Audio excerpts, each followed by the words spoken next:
My little girl started whispering warnings about her father the way some children talk about shadows, softly, like she was afraid the darkness might hear her.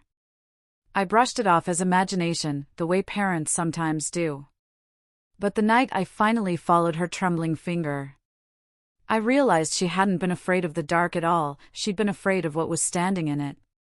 The story unfolds in a small, quiet town where winters feel too long and the nights settle heavy on the house. The narrator, a young mother named Mariam, is doing her best to raise 6-year-old Hiba while navigating the slow unraveling of her marriage to her husband, Farhan, a man who once felt warm, but now moves through the home like a silent draft. Life is still ordinary for Mariam: school lunches, evening baths, the usual worries. But lately, Hiba has been waking at night, clutching her mother's shirt, whispering strange things about her father. Mariam doesn't want to believe her, until the warnings begin to carve their way into the quiet spaces of her home. The first time she woke me, the house was so still I could hear the hum of the old ceiling fan turning above us, slow, tired, the way a memory turns. Hiba's little hand tugged at my sleeve, soft at first, then desperate. "Mama," she whispered, her breath warm against my cheek, "don't let Baba come near my room." For a moment, I didn't move. I just stared at her silhouette, small, shaking, outlined by the thin strip of moonlight leaking through the curtains. Children say strange things at night. But there was something in her voice, something that felt older than 6 years. I lifted her into my arms, her legs curling around me like she was trying to disappear into my skin. The floorboards creaked under our weight, soft, like they didn't want to wake the rest of the house. The clock read 2:17 a.m. That hour when everything feels heavier, when the walls seem closer, when even a whisper feels like it might break something open. I carried her back toward my bed, feeling the cold draft that always slipped under the hallway door at night. It brushed my ankles, sharp and thin, like a warning I couldn't quite read. "Hiba, sweetheart," I said gently, "you had a nightmare. That's all." But she shook her head before I even finished the sentence. "No, Mama, it wasn't a dream." I didn't know what to do with that. With the way she said it, careful, afraid, like she was telling me something she wasn't supposed to. Farhan had been different lately. Coming home late. Speaking less. Moving through the house like his footsteps didn't belong to him. He smelled of cold air now, not cigarettes or cologne, just cold. Like he'd been standing outside too long, listening to something I couldn't hear. Maybe that's why her words clung to me. Maybe that's why the silence afterward felt heavier than usual. I tucked her beside me under the blanket, brushing her hair away from her forehead. She closed her eyes, but her lashes kept trembling. "Nothing is wrong," I whispered. Even though I wasn't sure. When Farhan came home the next night, the house reacted before I did. The air shifted. The refrigerator hummed louder. The curtains lifted from a draft I didn't feel. Hiba, who had been coloring at the dining table, froze with her crayon halfway across the page. She didn't even look up, she didn't need to. She just whispered, so softly I almost missed it, "He's here." I told myself she was just on edge. Children sense tension before adults do. They watch the way we avoid looking at each other, the way our shoulders tighten for no reason. Farhan didn't say much that evening. Just placed his keys on the counter, removed his shoes mechanically, and walked past us with a distant nod. His eyes didn't quite settle on anything, not the lamp, not the floor, not even on me. And when he leaned down to touch Hiba's head, a simple father's gesture, she flinched. Not dramatically. Not enough for him to notice. But enough for me to feel it run through me like a thin electric wire. "Everything okay?" I asked him. He looked up, startled, like he'd forgotten I was in the room. "Yeah," he said. "Just tired." The words were normal. But something underneath them wasn't. After he went upstairs, Hiba came to my side, her small fingers curling around mine. "Mama," she whispered again, "please don't let him come near my room." Her voice cracked on the last word. And I felt something inside me crack with it. I waited until she fell asleep that night before going to check on Farhan. The hallway was dim, only a spill of light coming from the bathroom door he'd forgotten to fully close. His shadow stretched long across the floor, too long, somehow, and my heart stuttered when I realized he was standing perfectly still at the far end of the hall, facing Hiba's door. His hands were at his sides. His posture loose, almost relaxed. But there was something unnatural about it, the way he didn't seem to notice anything, the dripping faucet, the blinking nightlight, my presence just a few feet away. "Farhan?" I whispered. He didn't turn. I stepped closer, my breath caught somewhere high in my chest. "Farhan, what are you doing?" Slowly, he lifted his head, not turning it, just raising it, as if listening to something above him. His shoulders rose with a long inhale. Then he blinked, once. And it was like he woke up. "Oh," he murmured, rubbing his face, "did I wake you?" "You were standing here," I said, my voice shaking more than I wanted it to. He looked at the door like it surprised him. "I don't remember," he whispered. "I must have just wandered." He tried to smile. But it didn't reach his eyes. A cold wave crawled up my spine, slow and certain. My daughter wasn't imagining things. Not all of them. Later, after he finally went to bed, I sat beside Hiba with my hand resting on her back. Her breathing was soft and uneven, like a child trying to pretend she was fully asleep. I stared at the door, at the thin line of darkness beneath it, and felt the house settling around us. Each creak felt deliberate. Each shadow seemed to shift when I wasn't looking. When I leaned down to kiss her forehead, she stirred just enough to whisper into the pillow. "Mama, he doesn't look like Baba at night." Her words slipped into the darkness like a thread being pulled. And I suddenly realized. I wasn't sure what I would see the next time I opened that hallway door. There's a certain sound a house makes when someone walks through it. Not the footsteps, those are easy. But the shift in the air, the faint tremble in the walls, the way silence changes shape without asking. Hiba felt it before anyone else. Some nights, she would stop mid-play, mid-laugh, mid-breath, her little body going still as stone. Her chin lifted, her eyes widened, and she whispered, "He's coming." Not in fear of a stranger, but of her own father's steps in the hallway. And every time she said it, something cold pressed against the back of my neck.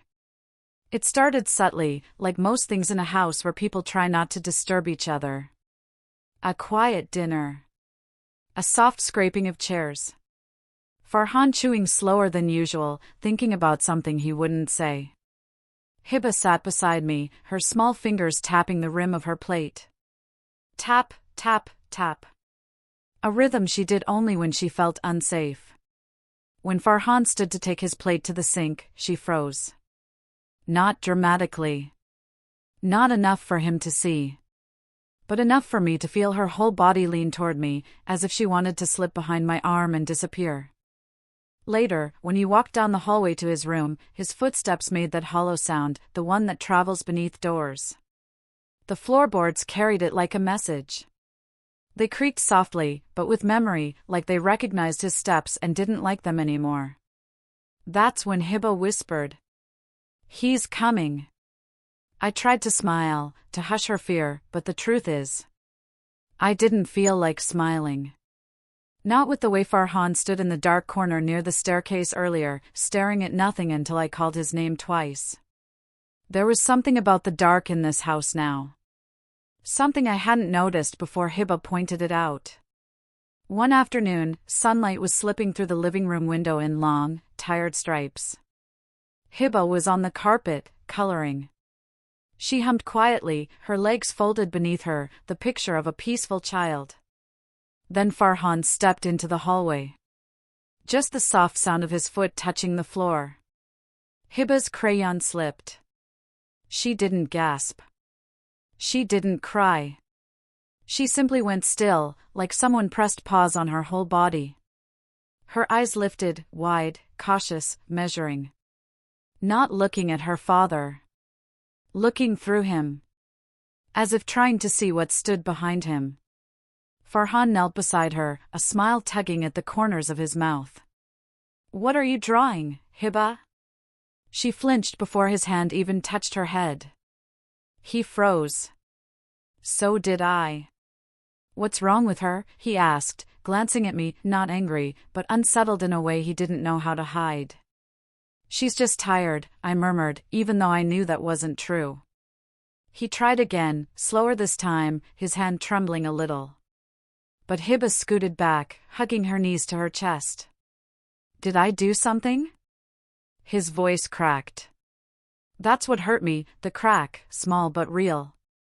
"No," I whispered. But my heart didn't believe it. Something in this house, something in these walls, had changed the way my child looked at her own father. That night, after tucking Hiba into my bed, because she refused to sleep in her own, I stepped out into the hallway for just a moment of quiet. The lights were dim. Soft yellow circles on the floor. The kind that make shadows look longer than they should. Farhan stood near the staircase again. Same spot. Same unnatural stillness. His eyes weren't open all the way, just enough to see the sliver of white beneath his lids. His chin tilted upward, like he was listening to something above him. Something I couldn't hear. "Farhan?" I whispered. He didn't move. The air around him felt wrong, heavy, like a blanket someone had forgotten to shake out. I stepped closer, my fingers brushing the wall for balance. His voice came out low, almost like he wasn't speaking to me at all. "It's quiet tonight." I swallowed. "What is?" "The house," he murmured. "It listens." A chill threaded through my spine, slow and deliberate. When I touched his arm, he blinked, fast, confused, as if waking from a dream he couldn't remember. "Mariam?" he asked. "What am I doing here?" I forced a smile that didn't reach my eyes. "You were just thinking."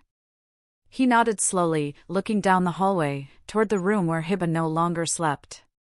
"Why is she afraid of me?" he whispered, but not to me. To himself. And for the first time, I didn't know how to answer. Later, I slipped back into the bedroom, the moonlight resting softly on Hiba's face. She was curled on her side, one hand clutching the edge of my pillow, as if she feared someone might pull it away. I sat beside her, brushing a curl from her forehead. Her breathing steadied. Her body relaxed. But the hallway remained behind me, silent, stretched, waiting. As I switched off the lamp, Hiba's voice rose from the darkness, fragile as a thread. "Mama, does Baba still stand in the dark?" My heart paused. "I saw him again," she whispered. "He doesn't blink." Her words settled in the room like dust, soft, quiet, impossible to ignore. And suddenly, the darkness didn't feel like darkness anymore. It felt like it was watching us. Some nights, I woke before the dawn did, not from a sound, but from a feeling. A pull in the air. A shift in the way the darkness rested around the walls. And when my eyes adjusted, I would see him. Farhan. Standing in the hallway. Still as a coat left hanging too long. He wasn't looking at me. He wasn't looking at anything. Just drifting between doorways like a shadow trying to remember the shape of the man who once owned it. That was when I realized. The person who shared my bed wasn't always the one walking through the night. During the day, he moved differently. Quiet, but not the peaceful kind of quiet a tired husband carries. This was thinner, distant, almost hollow. He walked from room to room as though following a map he couldn't see. His fingers would brush along the walls, slow, searching, like he was feeling for seams in the house. Sometimes he paused in the middle of the living room, staring at the rug as if expecting something to rise from beneath it. I wanted to ask him what he was looking for. I wanted to understand the shape of the thoughts he wasn't sharing.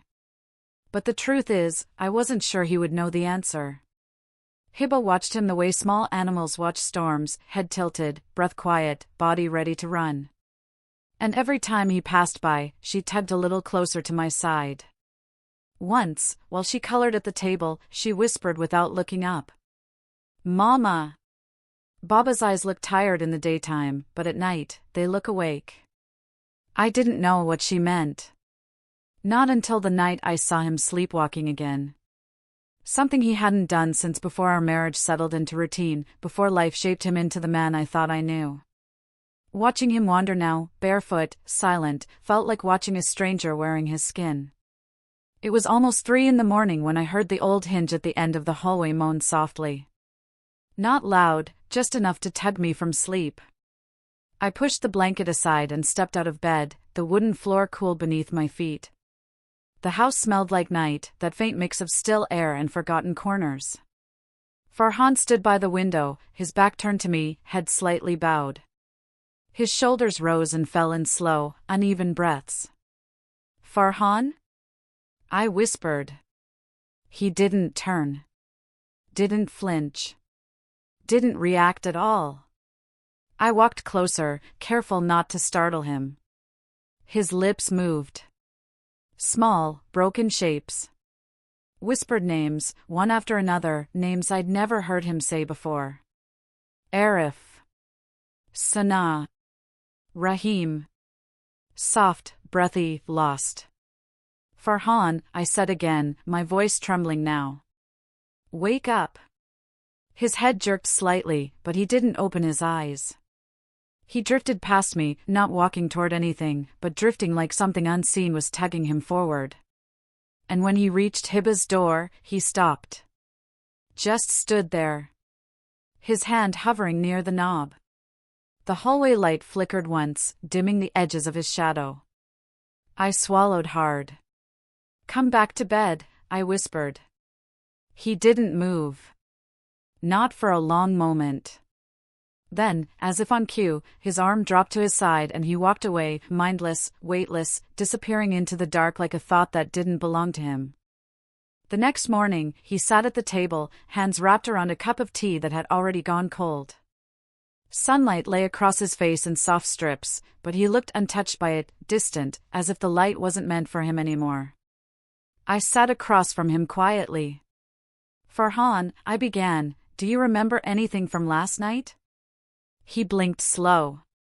Too slow. "What do you mean?" "You were walking in the hallway," I said softly. You were murmuring names." The silence between us thickened. He frowned, rubbing his forehead with the heel of his hand. "Names? What names?" I told him the ones I remembered. He shook his head, confused, almost afraid of his own mind. "I don't know those people, Mariam." "And you were standing near Hiba's room," I added carefully. His breath hitched. "I was?" His voice sounded small. Uncertain. "You don't remember?" "No," he whispered, staring down at his hands like they were guilty of something. I wanted to believe him. But the way he said it, soft, hollow, made something in my chest fold in on itself. Later that evening, I found him again near the staircase. Same corner. Same posture. He didn't see me. Not at first. He was whispering to the shadows, not words, exactly, just low sounds, like someone trying to soothe a crying child. "Farhan?" My voice cracked. He turned slowly, and for a moment. He looked like he didn't recognize me. Just a flicker, a heartbeat of something wrong. Then it was gone. "Mariam," he breathed. "You scared me." But I wasn't sure who he was reassuring, me or himself. That night, I let Hiba fall asleep in my arms. She curled into me, small and warm, her breath soft against my collarbone. The house was quiet, but not the peaceful kind of quiet. This quiet felt aware. Every creak felt intentional. Every shadow leaned just a little too close. As the moonlight spilled across the hallway floor, I heard it, the faint shuffle of feet. Slow, dragging, familiar. I didn't get up. I just held my daughter tighter. "Mama," she whispered sleepily, her voice fragile as loose thread. "Is Baba awake again?" I didn't answer. Because even from the bedroom, I could see it. A tall shape standing outside her door. Not moving. Not knocking. Just waiting. And I no longer knew who, or what, was standing in my hallway. Hiba placed the paper on the dining table the way some people place flowers on a grave, slow, careful, not looking at it for too long. The afternoon light was soft, stretching itself thin across the room, touching the edges of the crayon lines before I even reached for them. Her backpack slid off her shoulder with a small thud. She didn't say a word. And I couldn't explain it, but the house shifted then. As if it recognized what she had brought inside. As if something cold slipped through the doorway behind her, invisible but heavy. I hadn't even turned the paper over yet. But I already felt watched. I waited. Because mothers know when to wait. Hiba stood beside me, her hands tucked against her chest, thumbs pressed so tightly together they had turned white. She kept her eyes on the wall behind me, not the table, not the drawing. The clock ticked on the opposite wall, steady, ordinary, unaware. I finally pulled the paper closer. The crayon marks were rough, uneven. A child's drawing. Except, not really. Not this one. Farhan's silhouette was familiar, his broad shoulders, the little curve of his smile. But his eyes, Hiba had drawn them as empty circles. Hollow. As if nothing lived behind them. Beside him stood something taller. Black. Long arms, almost dragging toward the floor. No face. Just a shape leaning toward him like it whispered secrets only he could hear. I swallowed. But my throat didn't move. "Hiba," I said softly, what is this?" She didn't blink. Didn't breathe. That's the one who tells him things. Her voice was so thin it barely existed. And in that moment, something inside me went still, like a candle flame caught between burning and dying. I reached for her shoulder, but she stepped back. Not from my touch. From the paper. She ran upstairs before I could say another word. I sat alone at the table, staring at the drawing as if it might move. The tall figure felt wrong on the page, too strong, too present, like the crayons hadn't been enough to contain it. A chair creaked in the hallway. I looked up sharply. But it was only the house settling, or so I told myself. I folded the paper once, then again, each crease a little tighter than the last. And I hid it, tucked the drawing deep inside the kitchen drawer where old warranties and takeout menus lived quiet, harmless lives. The drawer closed with a small click. And yet, I felt no safer. When Farhan came home later, he shook the rain off his jacket and smiled the same tired smile he wore after long days at work. But something felt different. Something in the way he lingered near the staircase, glancing at the darker space underneath it as if listening. He called out for Hiba. She didn't answer. He frowned. She's been avoiding me lately. Did I do something? I opened my mouth. The truth pressed against my teeth. But I couldn't let it out. How do you say it out loud? How do you tell a man that his own daughter sees something standing beside him, whispering to him in the dark? So I shook my head. Kids have phases, I murmured. My voice didn't sound like mine. That night, after the dishes were washed and the lights were turned low, I found myself standing in the kitchen again, hand resting on the drawer where the drawing hid. I didn't open it. I just stood there, listening. The house was too quiet. Even the clock seemed afraid to tick. Then, soft footsteps on the upper floor. Not rushed. Not tired. Just a slow, steady pacing. I looked up. Farhan's shadow passed by the stair railing. Then again. And again. He wasn't coming downstairs. He wasn't going anywhere. He was just walking. Searching. I went up slowly.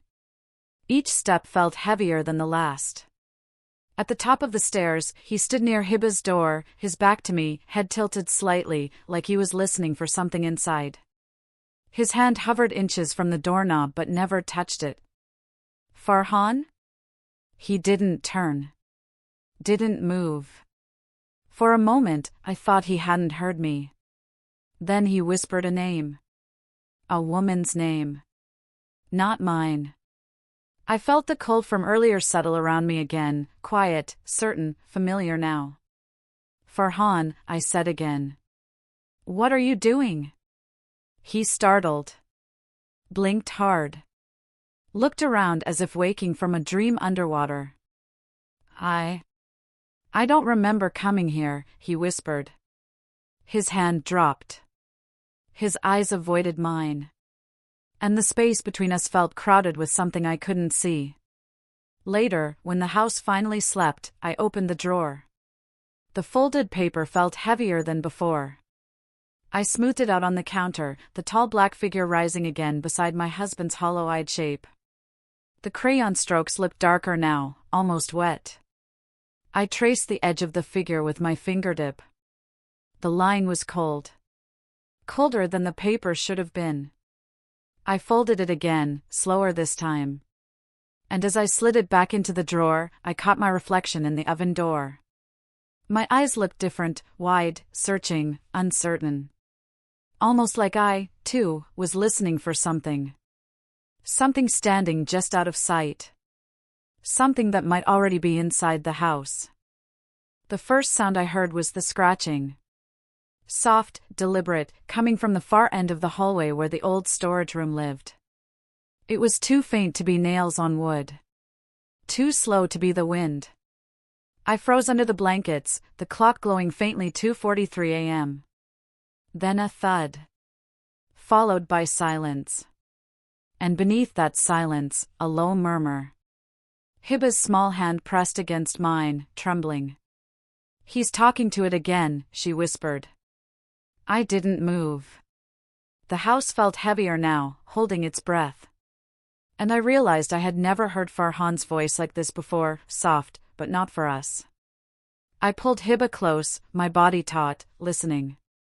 The walls around us seemed to shrink, the hallway narrowing into shadow. Farhan had been distant for weeks now. Sleeping poorly, wandering, whispering names no one knew. And now, this. The storage room had once been just a dusty corner, a collection of broken boxes and forgotten furniture.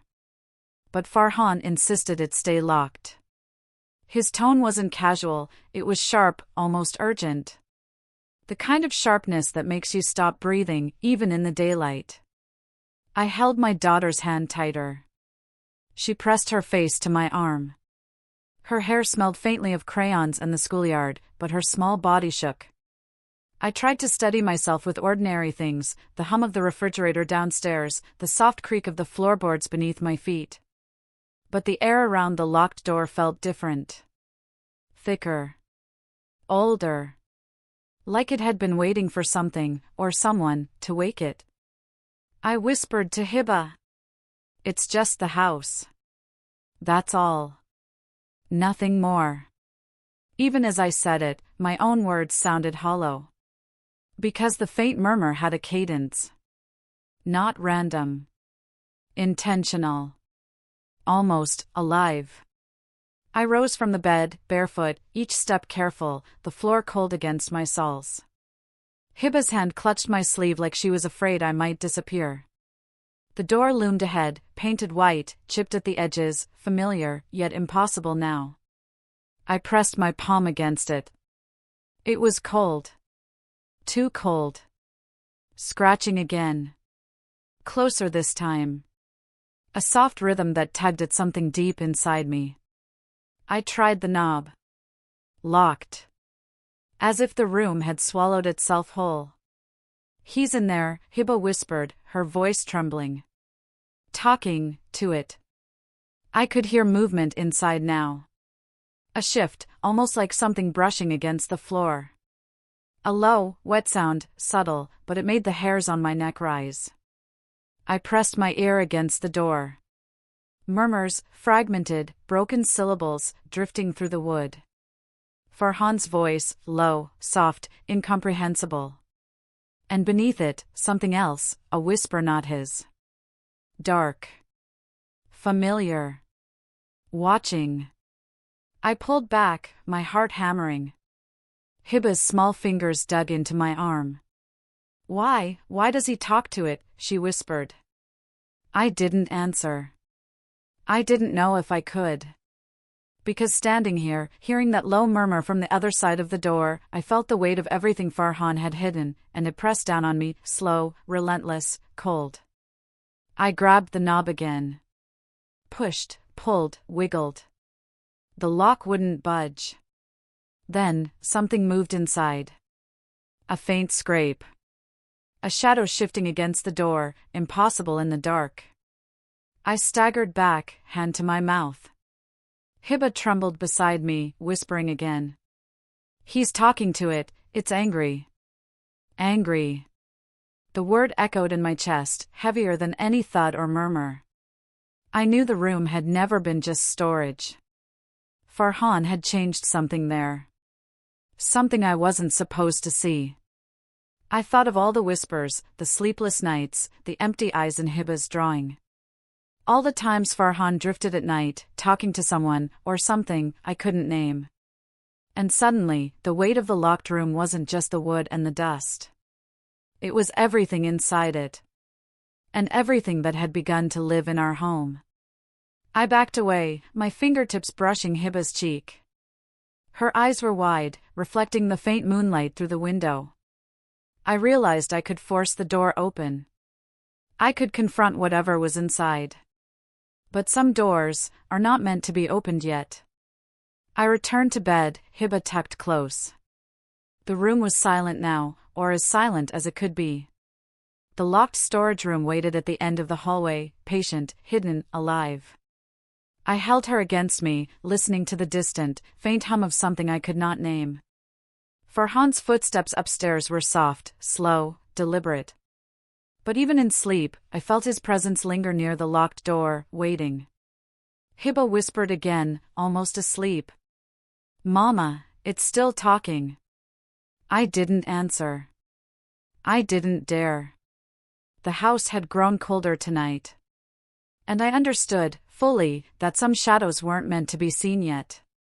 Not by me. Not by Hiba. And maybe, not by Farhan himself. The door stood silent, but the sound behind it had only paused. And I knew, with a slow, terrible certainty, it would speak again. The wind had a taste of wet leaves that evening, brushing across the street like it carried secrets from the woods behind our house. I saw her standing there first, a small, bent figure at the edge of her garden, watching me as I returned from the market. She didn't wave. She didn't smile. She only waited, as if she had been standing there for years. And maybe she had. When she beckoned me over, her hand was thin and shaking, the skin like old parchment. I didn't know then that her words would unsettle the ground beneath me, the kind of unease that whispers long after the person is gone. The street was quiet except for the rustle of leaves and the distant hum of a car.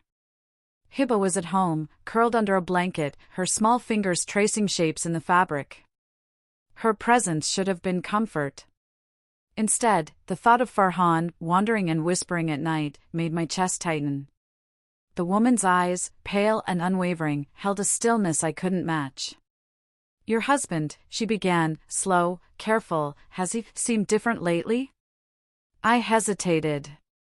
I wanted to brush it off. Say no. Say it was just the nights, the stress, the work. But I remembered the empty eyes Hiba drew. The whispers in the hallway. The locked room. I'm not sure, I admitted, my voice too small. She nodded, as if she already knew the answer. "You see, some men, they come back with things clinging to them," she said quietly. Her gaze drifted toward the woods, the branches moving against the dimming sky. And not all of it is good. A shiver ran through me. The idea felt impossible. And yet, the seed of dread had been planted. I felt the ground shift beneath me, not earth, but certainty. We walked slowly toward the end of her garden, my heels crunching on dry leaves. She paused, leaning on her cane, eyes never leaving the dark line of trees behind our house. I see him sometimes, she whispered, standing there, in the dark. Watching the woods. Midnight, 1, 2, sometimes later. Her voice was low, almost a song. The way she spoke made it sound like a confession, not a warning. I tried to imagine it, Farhan, my husband, motionless in the shadows, watching something unseen. The image pressed against my chest, heavy and cold. Does he talk to anyone? I asked, careful. She shook her head slowly. No one. Not here. Not to me. But he listens. And some nights. I think he listens too well. I swallowed hard. The words pressed into me like water into a jar, quiet, unrelenting. When had he changed? When had the man I married become someone the night itself seemed to hold its breath for? I wanted to ask her more, but the words stuck. Instead, I nodded, small and tentative, hoping to understand, hoping to deny. But the image of him in the woods stayed with me. Tall, silent, eyes fixed. Whispers trailing behind him, only he could hear. She placed a hand on my arm. Her grip was surprisingly strong. Listen, she said. I've lived here for decades. I know when something clings to a person. And it changes them. Slowly, quietly, until you barely recognize them. I felt the weight of her words settle in my chest. I remembered Hiba's drawing. I remembered the locked room. The whispers at night. Farhan's vacant eyes. The truth I had avoided so carefully now pressed forward. Not superstition. Not imagination. Something had changed him. Something he had brought back. And, do you think it can be removed? I whispered. She looked at me, eyes shadowed, and shook her head. Some things are stubborn, she said. And some men, they don't even know they carry it. I pulled back, suddenly aware of the night pressing in around us. The street lights flickered. The woods loomed dark and waiting behind our house. I imagined Farhan there, moving through the shadows, listening. And I felt a cold certainty, the man in my home was not entirely the man I had married. And whatever clung to him, was patient. I felt Hiba's small hand in my mind, her whispered warnings, her eyes wide and measuring. I wondered, had he always been like this at night? Or had the change started the moment he returned from somewhere we never spoke about? The old woman straightened, leaning on her cane.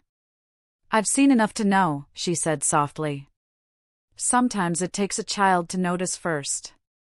I nodded, too aware of Hiba upstairs, curled into the blanket, listening to the silence of our house. We walked back slowly, the air carrying the faint rustle of leaves and something older, watching. Inside, the hallway seemed longer, darker. Farhan's footsteps had faded into stillness, but I imagined him there, beyond the shadows, beyond understanding. Some men do return with things clinging to them. And I realized, with a slow, sinking certainty, that I was living with one. Hiba's small voice whispered in my mind. He listens too well. And I understood, finally, that I had been avoiding the truth for too long. The change was real. And the night had only just begun. The bedroom was dark, but not empty. Moonlight cut across the floor in thin silver lines, catching the dust in the air. I lay awake, pretending to sleep. Pretending, but listening. Then I saw him. Farhan's eyes were open. Wide. Unblinking. Not the slow flutter of someone waking from a dream. But still. Attentive. Patient. Watching. The rhythm of his breathing slowed, unnaturally, like he was waiting for a signal only he could hear. And when he rose from the bed, silent as a shadow, I realized this night was different. This night would not end in ordinary sleep. I lay still, heart hammering. The floor beneath the door seemed to breathe. Every creak, every groan of the house, was magnified. Hiba was sleeping soundly, curled into her blanket, her small body a fragile promise of innocence. And yet, I feared for her more than myself. Farhan moved with careful precision. No swaying, no hesitation. Each step down the hall measured, exact, as if the floor itself obeyed him. I traced the path with my eyes. His hand brushed the wall lightly, fingers grazing the surface like a reader tracing braille. The hallway light pooled faintly at his feet. The shadows leaned toward him, thin and expectant. My chest pressed against the mattress. I wanted to call out. I wanted to stop him.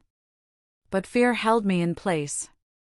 The house felt alive tonight, listening with me. Waiting. I reminded myself, sleepwalking was not new. But this was deliberate. Controlled. Unnatural. I whispered Hiba's name silently, hoping to anchor myself, to remind myself that some part of this night belonged to ordinary life. But even as I watched, I knew ordinary had left the house a long time ago. He stopped at Hiba's door. Hand hovering just above the knob. I held my breath. It felt like the air had thickened. Like the silence had a texture, rough against my skin. I tried to see his face in the dark. The moonlight caught the side of his jaw. But his eyes, they were unreadable. Focused. Waiting. I pressed myself closer to the wall, small and quiet. My toes dug into the carpet. I could feel every pulse of my own heartbeat echoing in the hollow space between us. Then he tilted his head slightly, listening. The room seemed to hold its breath. I heard something low, almost imperceptible. A faint, soft thrum, like a whisper moving just beyond comprehension. He didn't knock. He didn't move the door. But I could feel it, the sense that he expected something to respond. From the other side. From the darkness beyond the door. I realized, slowly, the weight of what I was seeing. This was not sleepwalking. This was waiting. Patient. Intent. I pressed a hand to my mouth, stifling the small gasp that threatened to escape. Hiba stirred faintly in her sleep, murmuring, but did not wake. I exhaled slowly, quietly. My eyes never left him. And then, a faint shift on the other side of the door. Not loud enough to call attention, but enough to make the hairs on my arms stand on end. He leaned slightly, listening, his chest still rising and falling at a pace that felt wrong. I wanted to reach for Hiba. I wanted to shout. I wanted the normal life we used to have back. But I couldn't. I couldn't break the spell of the moment. The door seemed alive. Waiting. And he was listening to it. I traced his movements with my eyes as he shifted his weight. Every muscle controlled. Every step deliberate. I realized then, he wasn't moving toward Hiba's room for a simple purpose. He was expecting a response. Something unseen. Something patient. Something that whispered only to him. My body froze. I could feel the fear pooling in my stomach. Not the ordinary fear of a stranger at the door. Not even the fear of shadows. This was deeper. He reached out, fingers hovering over the knob. Paused. Waited. I couldn't tell if he was listening to her, or to whatever lurked on the other side. The silence stretched, heavy, broken only by the faint hum of night air through the window. I thought of Hiba, alone behind that door, and a cold certainty took root in my chest. I had been ignoring the signs for too long. Whatever clung to Farhan at night. It was patient. And it was waiting. He stepped back finally, retreating silently down the hall. The door remained closed. The presence beyond it waited. I sank to the floor, knees to my chest, feeling the pulse of the house beneath me. Hiba stirred, murmuring a name in her sleep. I dared not move. I dared not speak. Farhan returned to our room eventually, slipping into the bed beside me without a word. His eyes were open just a fraction too long before closing. I held my breath, letting the dark settle around us. The hallway seemed longer now. The locked door heavier. The night patient. And I knew it would return. The waiting, the watching, the unblinking presence. And I didn't know if we were ready for what it would bring. The house exhaled slowly. And I stayed still, listening, waiting, with my daughter's soft breaths against my shoulder. The morning light was weak, filtering through thin curtains, painting the room in soft gray stripes. I hadn't slept. The house still smelled faintly of the night, cold wood, dust, something lingering I couldn't name. Hiba crawled into my lap without a word, her small arms clinging tightly around me. Her hair smelled of yesterday's playground and schoolroom crayons, but her eyes were serious, wary. "Mama," she whispered, barely audible, "Baba is not Baba at night." The words sank slowly, chillingly. I felt my throat tighten. A shiver ran down my spine. And in that quiet morning light, I realized the shadows of last night hadn't left, they were sitting here, beside us. I held her close, letting her small body press against mine. Her voice was soft, almost a secret, yet heavy with meaning. The kitchen smelled of toast and coffee, ordinary smells that did nothing to anchor me. The hallway outside seemed too still, too quiet, like it was listening. Hiba's fingers dug into my sleeve as she whispered, "He talks to someone. Behind him. In the dark." I closed my eyes, trying to make sense of it.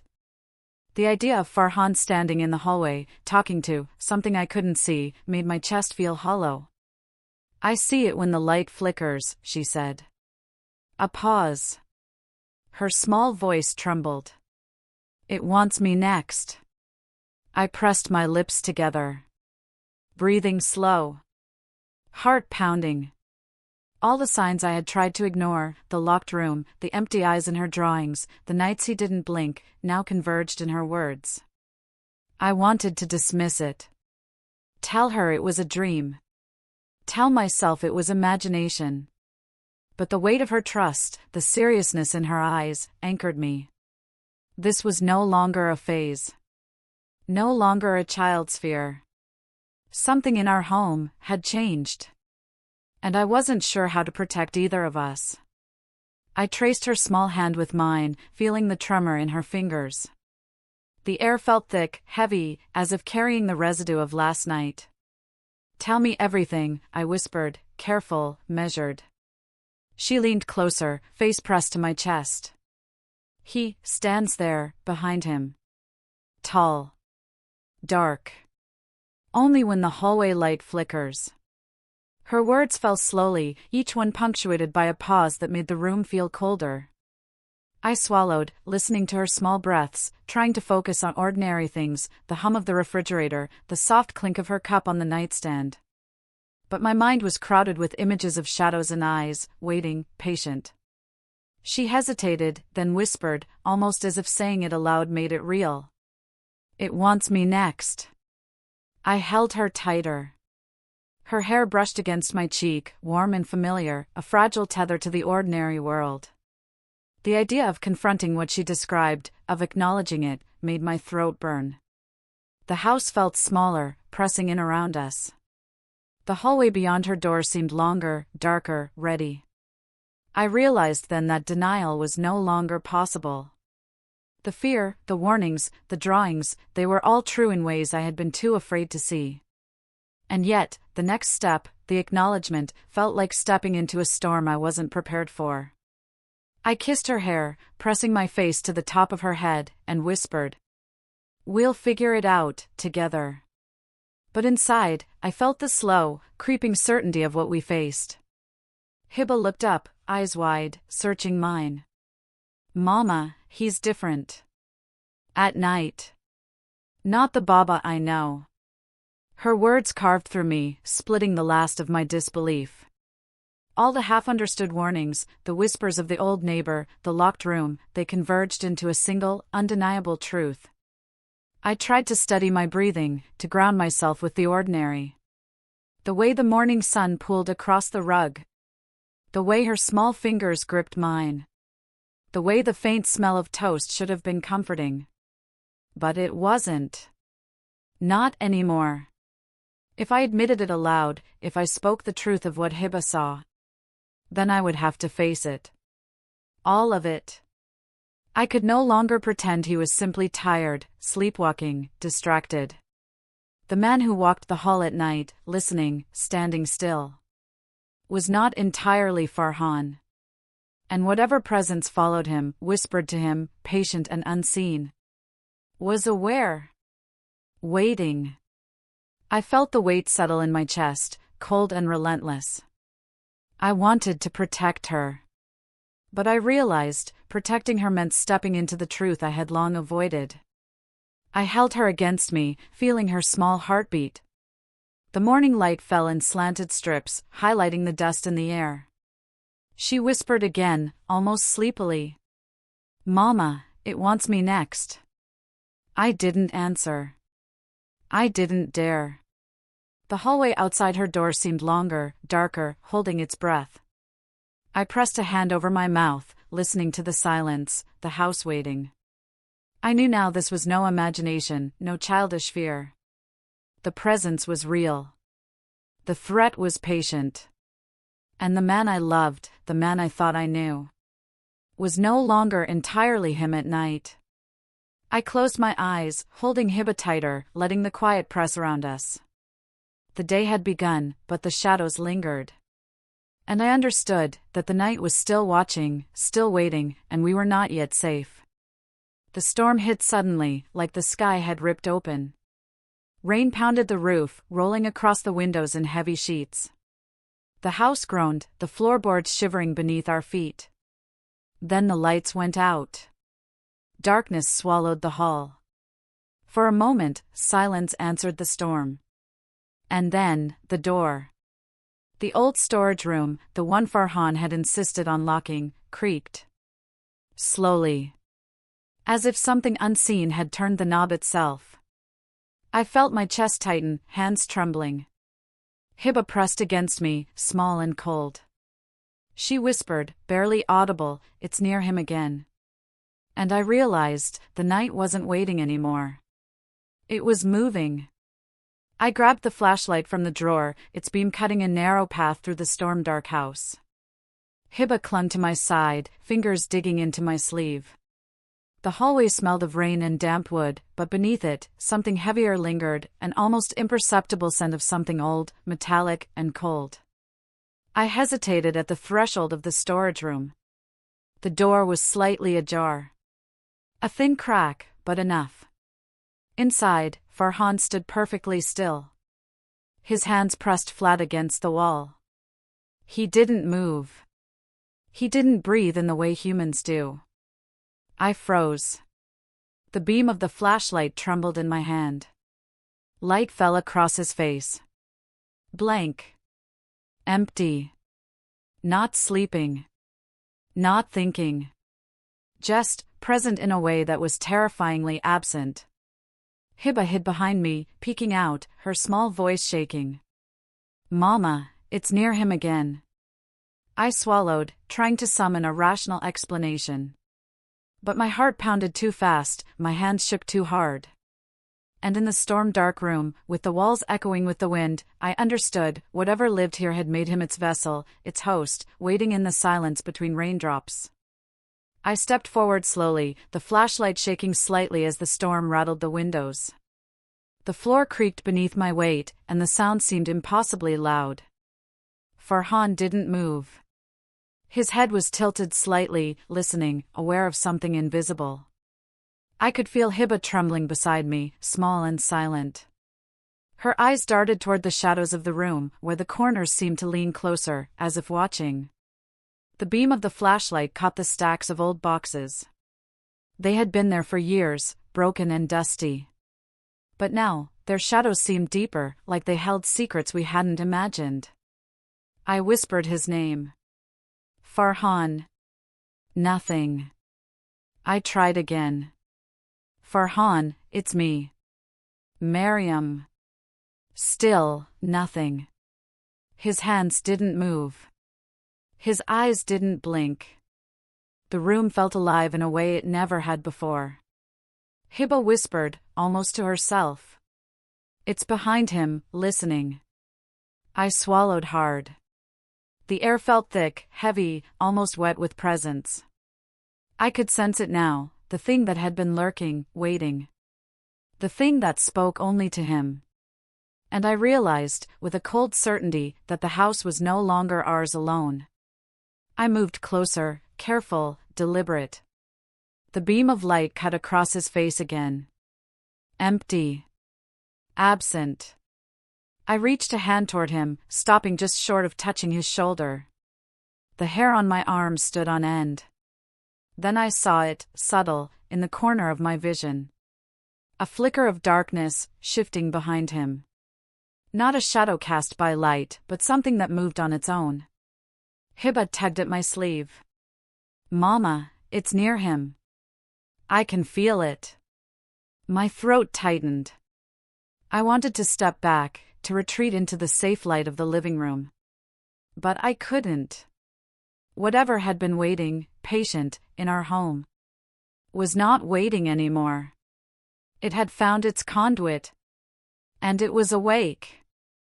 I whispered his name again, this time louder, but there was no recognition. No response. Just the sound of the storm outside. The creak of the floor. And the faint, almost imperceptible hum in the air. Hiba pressed herself closer to me, shivering. Her small hand gripped mine tightly. I realized we were witnessing something beyond ordinary fear. Something that had existed quietly, hidden, until tonight. And it had chosen him. I stepped back, flashlight trembling, and Hiba clung to me, whispering. Mama, it wants me next. The wind rattled the windows, and rain fell like cold glass against the siding. Farhan remained, still and empty, listening to a presence I could neither see nor name. I held Hiba close, heart hammering, feeling the walls of the house press in around us. The storm outside seemed small compared to what lived inside. The storage room door creaked again, as if sighing. The shadows shifted, waiting for the next move, patient and unrelenting. I understood then, this was no longer just our home. Something had come in with him. And whatever it wasn't going anywhere. Hiba buried her face in my chest. And I stayed frozen, listening to the storm, the dark, and the thing that had made its presence known. The flashlight's beam wavered across the walls, slicing through shadows that clung to corners like cobwebs. Rain tapped against the windows, soft but insistent, a quiet percussion that made the house seem alive. Farhan stood in the center of the living room, face pale, eyes wide, unblinking. I felt my chest tighten as I stepped closer, the beam illuminating the small tremor in his hands. Mama, Hiba whispered behind me, her voice so quiet I almost missed it. But there was no time for reassurance. The air was thick, heavy, and I knew the truth of the storm outside had nothing on the storm within these walls. I squared my shoulders. Tonight, I needed answers. Tonight, I would confront him. I raised my voice slightly, trying to steady the shaking in my chest. Farhan, what have you been doing? What's happening at night? The beam of light fell across his face again. Blank. Confused. Then, trembling. He staggered back, almost collapsing onto the sofa. I don't remember, he said, voice cracking. I just feel watched, even inside my own skin. I wake, and it's like someone else is there, breathing me. My hands shook, and Hiba pressed closer, her small warmth a fragile tether to reality. I could feel the weight of weeks of terror, sleepless nights, whispered warnings, all converging in this moment. The house seemed to lean in, listening, the walls humming with anticipation. I stepped closer, voice softening but firm. You have to tell me. What's following you? What happened after that call? Farhan closed his eyes, shaking his head. It started weeks ago. After that late-night work call. I don't know how it came, but it's here now. I feel it all the time. Watching, waiting. His admission hit me like ice. Not just fear, but inevitability. The danger wasn't something we could fight by locking doors or hiding in rooms. It had already arrived. I moved closer, the beam illuminating every line in his face. His hands pressed to his temples, as if to hold himself together. I can't, he whispered, voice breaking. I can't stop it, it follows me, even when I'm awake. The air in the room thickened. The flashlight flickered, shadows stretching, twisting along the walls.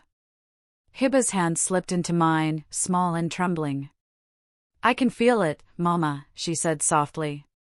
I could almost feel it myself, something intangible brushing against the edges of my awareness. Cold. Patient. Waiting. He sank to the floor, knees trembling, arms around his head. I thought I was imagining it, thinking it was stress. But it's not me anymore. I don't know. I don't remember what I do at night. Only the feeling of something else. Inside, outside, everywhere. My throat burned. Fear, anger, grief, all tangled together. The man I loved, the man I knew, was a vessel now, a host for something I could not see. And yet, even in his fear, there was a fragility, a vulnerability that made me ache. The storm outside pounded harder against the windows, echoing the chaos within. The house seemed to breathe with him, moving, alive, haunted. A sudden gust of wind swept through the house, rattling the windows and doors. I could feel the cold spiral around us, cutting through the warmth of the living room, whispering through the cracks in the walls. Farhan trembled violently, shaking his head. It followed me, after the call, it clung to me. I don't know how or why. Hiba pressed her small body closer to me. Mama, it's here, she whispered. Her voice barely audible, but it carried weight. I looked at him, really looked, and saw not a threat, but a man consumed, lost in a presence he could not fight. I'm a victim too, he said softly, voice breaking.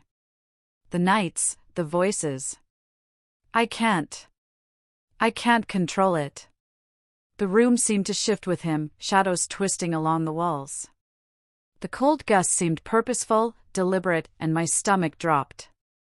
If he was the victim, then what had been following him? What kind of presence had the power to creep so silently, infiltrating someone's body, mind, and home? Hiba whimpered softly, nails digging into my sleeve.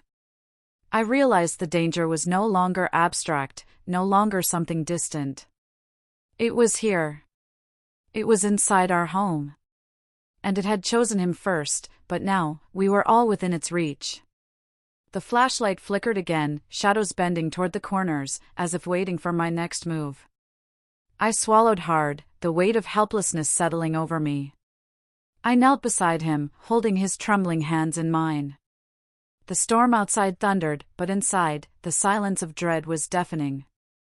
I don't know how to stop it, he whispered, voice hoarse. I only know, it's here, and I don't know when it will leave. Hiba pressed herself against my side, small and fragile, whispering. Mama, it wants me next.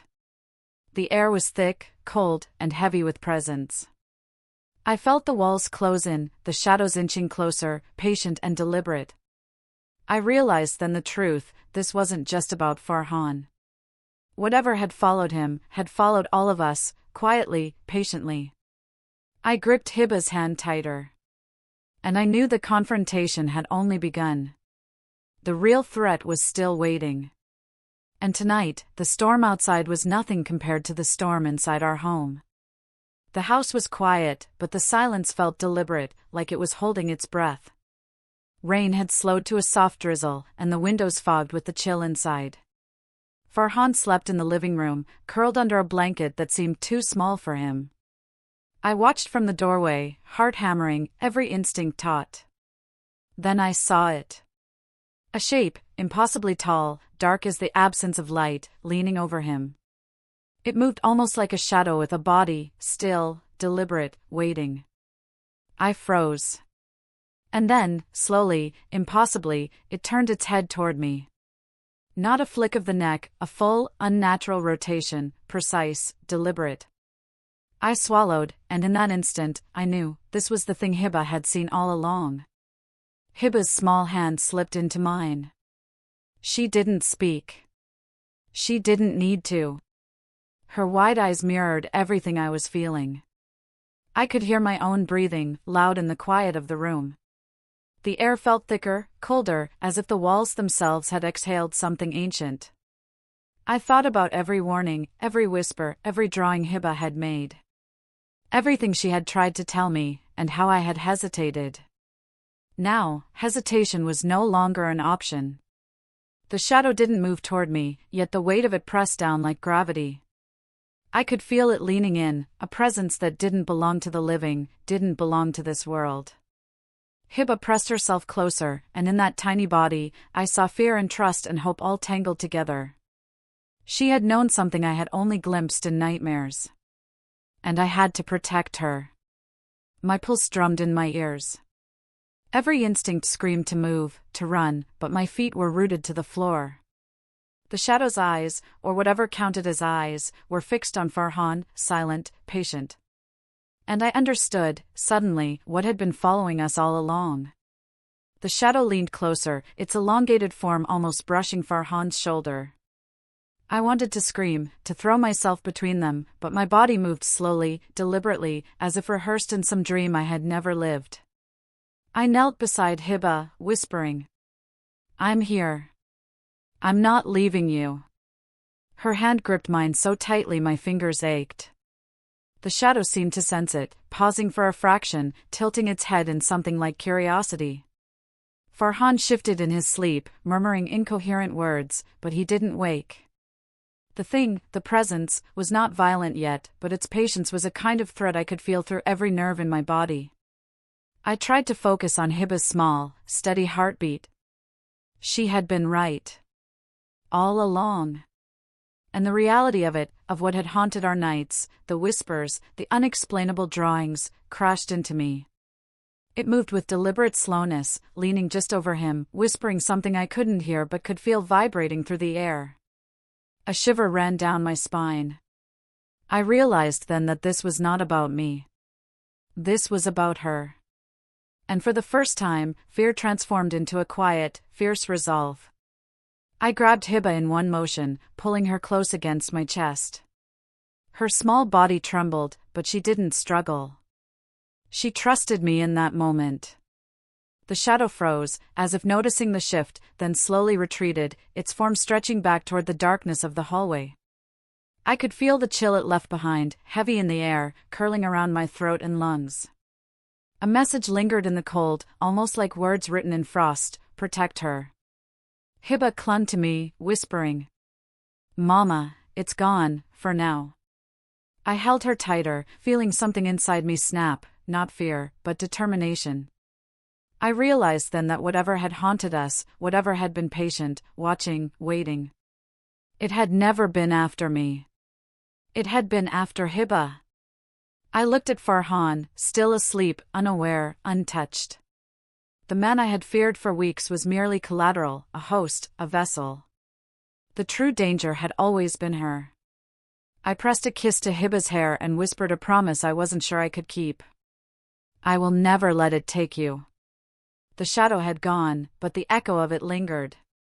The house felt hollow in a new way, as if it had exhaled something unspeakable and left the memory behind. Hiba's small hands pressed against my chest. I held her, listening to the quiet rain, letting it wash over us, letting the storm outside mirror the storm that had passed inside. I didn't know what tomorrow would bring. Or the night after. But I knew this, I would not leave her side. The flashlight flickered once more, then steadied. I looked at the camera, or, if not a camera, at the space where you're listening, and whispered softly. Sometimes the things that haunt us are not after us, they're after the ones we love most. If you felt the chill with us tonight, subscribe, and stay with me. There are more stories waiting in the dark, and Hiba's story is just one of many.